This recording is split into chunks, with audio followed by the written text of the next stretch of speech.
Florence monkey. Forest monkey.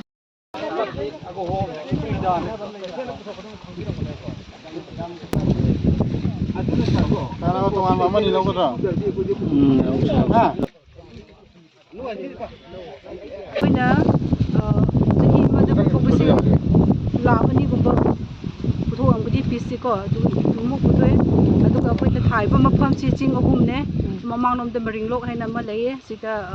waro adu ka silom ta pakhang then hai na ching ahum si ta thai ko ki hom se adu ka approximately akon na thaba si ki hom se mukhong se ko na 2 lakhs gumba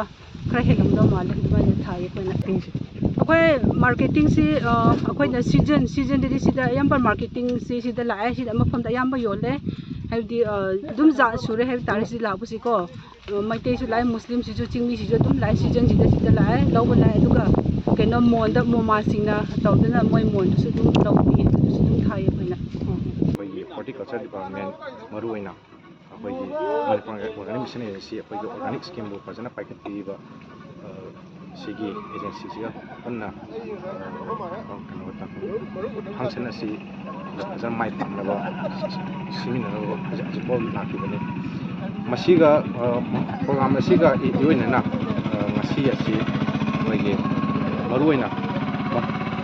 manipur gi palista laiba village ani khal maruina ka pai pressure company pai AMWJU scheme si makha leba ni se pai na lokucharga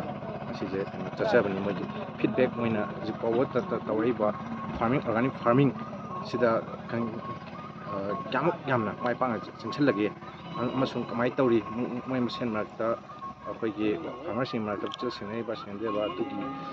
sam yengboina khoi je sum chachabani ngasi le ajuda